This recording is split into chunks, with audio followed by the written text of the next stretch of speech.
Hello, my name is Lauren, and I am making this video about holiday movies that I have been watching for like the past 3 years. They are mostly like rom-coms. There are a few dramas thrown in there. But I've shared this with like some friends and family, and they find it at least a little bit useful. So I thought if anyone else out there wanted a list of like 300, it's actually 365 movies, I have it. And I also have like a ranking system, so I'm gonna have this linked in my description, and it's like public. You can make a copy of it if you want to make edits to it, which would either be like your rankings or like checking off that you've watched it, or getting rid of my rankings and doing both of those things. So if you do not use my rankings, that's great.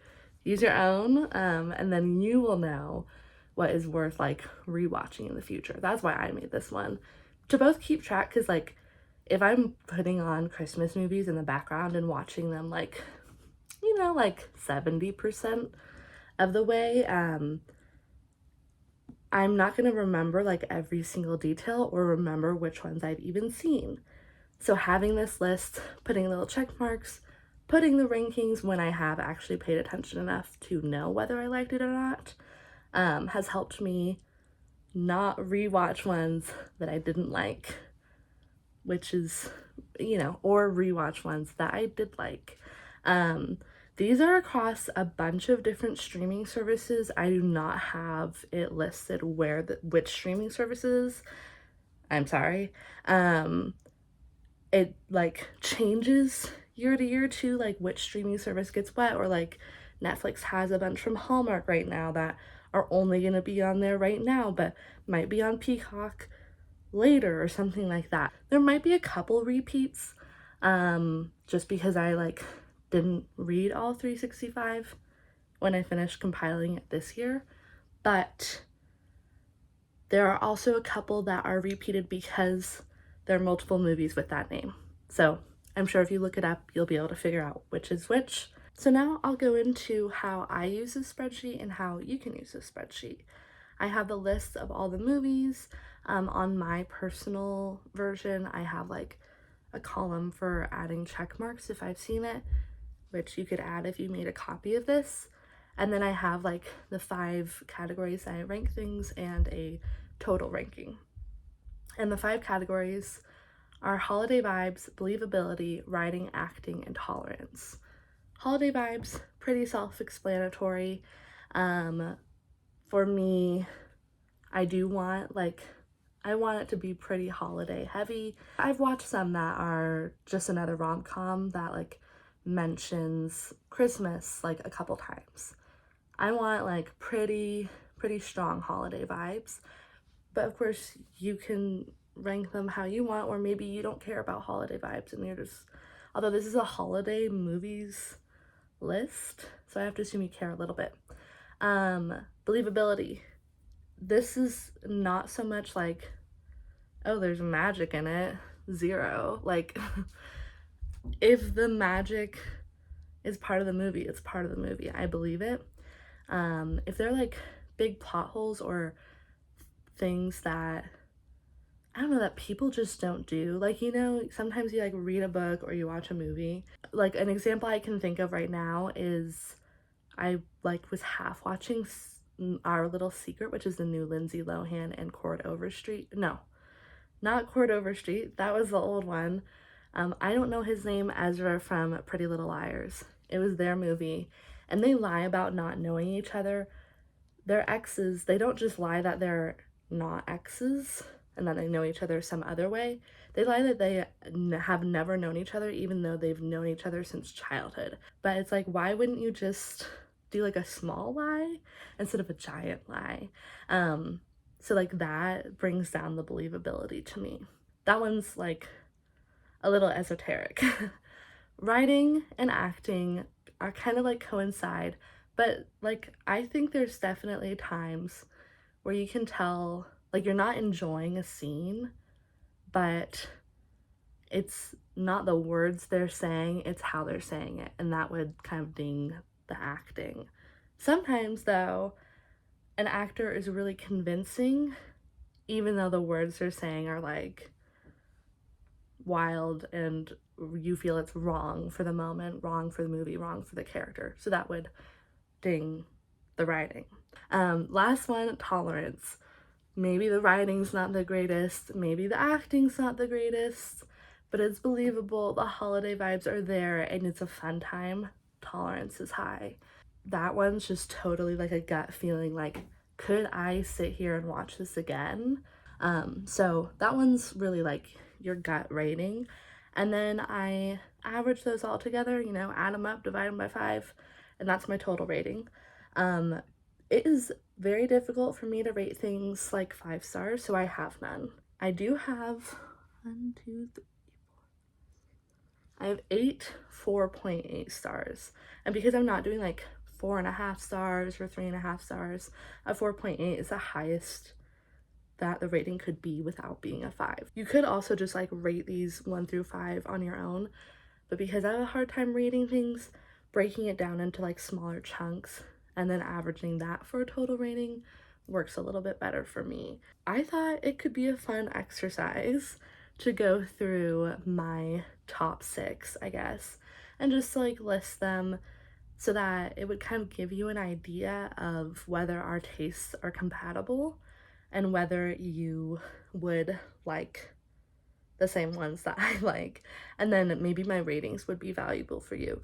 Whereas if I list these and you're like, oh, I hated those movies, you could totally just take this, erase all my ratings, and use it as a tracker for your own, just so that you like can, I don't know, keep track of stuff. Do people like to keep track of stuff? I like to keep track of things.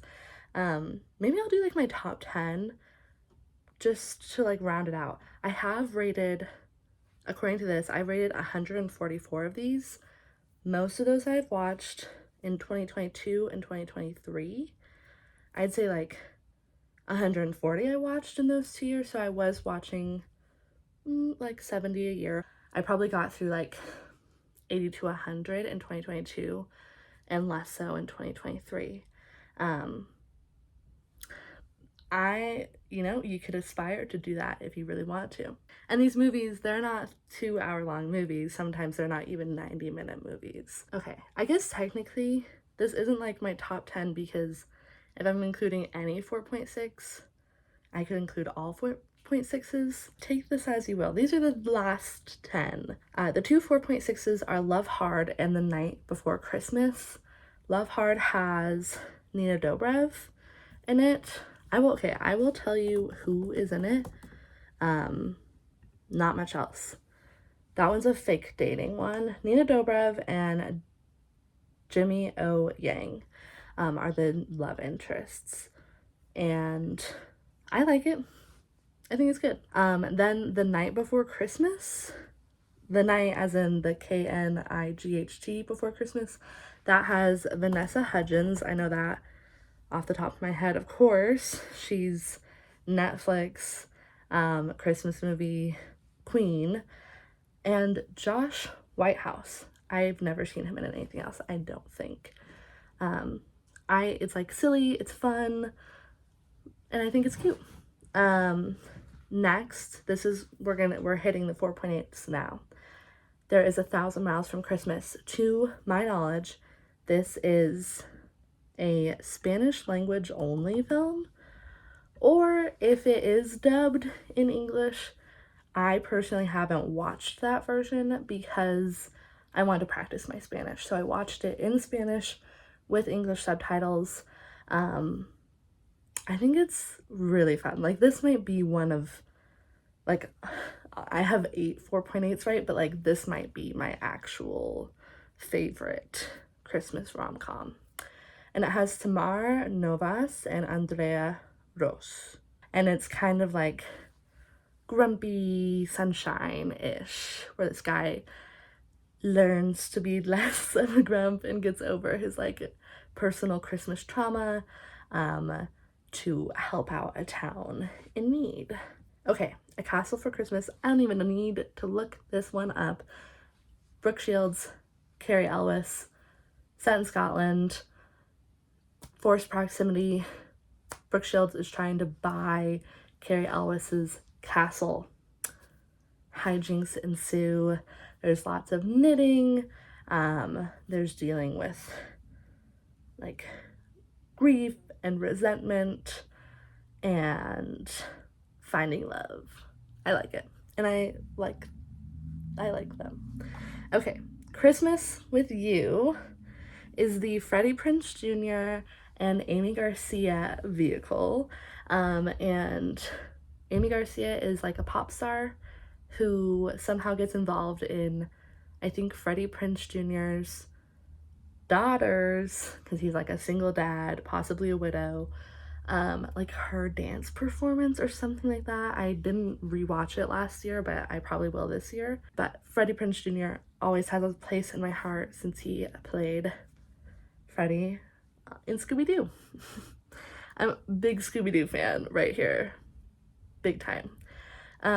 Double Holiday is one of the like kind of few Hanukkah rom-coms that I do have.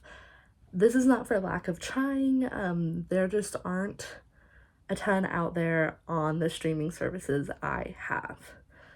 I will say that I have not added movies to this list so far this year from Tubi. I just kind of like ran out of effort. I will probably do that at some point, so I might like be updating this, but like obviously you can add to it too. You can add to your own version too. Anyway, it's about Christmas and it's about Hanukkah. It's enemies to lovers. Oh, let me find the names of the actors. But it is Carly Pope and Christopher Palaha. And yeah, they work in an office together. They have to plan a Christmas party together, even though they do not like each other. But he somehow ends up at like every day of her personal like family's Hanukkah celebrations, and they grow closer through that. Then we have Falling for Christmas. Lindsay Lohan, Cord Overstreet, and it's like an amnesia thing. Lindsay Lohan gets amnesia and then is taken care of by Cord Overstreet and his daughter, who I can tell you right now was played by Olivia Monet Perez. And she is kind of like a spoiled rich girl, but then because of her amnesia, she doesn't remember that, and so she has to like learn how to live life as a regular person without a trust fund. And then once she gets her memory back, she's like, wait, I don't want to go back to being like shallow and vain. I want to stay where I feel loved and am able to express love in a new way to me. Silly, fun. I'm not knocking any of these for being silly or fun, okay? I expect it. I want it in a holiday movie. Next one, Hot Frosty. Literally the most silly, the most fun. It is Lacey, I'm gonna say Chabert, and then Dustin Milligan. Lacey Chabert is from like Mean Girls and a million other things. Apparently she's been in like over 100 Hallmark movies. I was reading her Wikipedia the other day. Dustin Milligan is the vet from Schitt's Creek, is where I know him from. Snowman comes to life, and then they fall in love. But it's a little bit more than that. She learns how to open up again after losing her husband to cancer. And like, while it is silly, there are some real moments of heart that at like kind of right at the end, when Jack, the snowman, gives Lace, or her name's Kathy in the movie, gives Kathy like her Christmas present. He just inscribes it in like a really thoughtful way that this would probably already be a 4.8, but if it was like wavering around a 4.6, it would have bumped it up, just because like it showed that he really understood her instead of just what like he wanted. The second to last is Single All the Way, which has Philemon Chambers, I just remembered that, and the guy from Ugly Betty, Michael Urie. It's a best friends to lovers. They are best friends, and they go home to Michael Urie's house, like family house, for the holidays. All of Michael Urie's family is trying to set him up with like some other local gay guy. Meanwhile, like Philemon Chambers' character is like sad because his best friend seemingly doesn't love him back. And then they fall in love. Come on, you know the deal. Last one. This is just alphabetical, by the way. This isn't my like absolute favorite one. I do think that is 1,000 Miles to Christmas.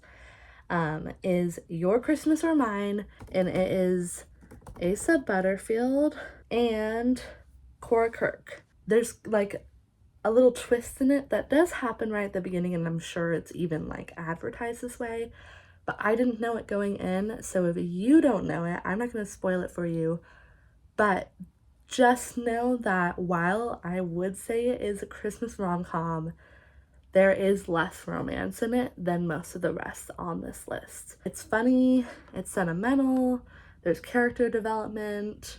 Anyway, a couple quick honorable mentions. Couldn't remember the word. 12 Days of Christmas is like a Groundhog Day sort of situation, and it has Amy Smart and Mark Paul Gosselaar, is that how you say his name, who is, as we all know, Zach from Saved by the Bell. I like it a lot, and lots of character development.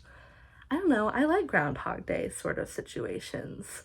I've always liked it when TV shows did that. Other honorable mention is a Christmas movie, Christmas. And this is one where like these two sisters who are played by Kimberly Doherty and Delana McKissick.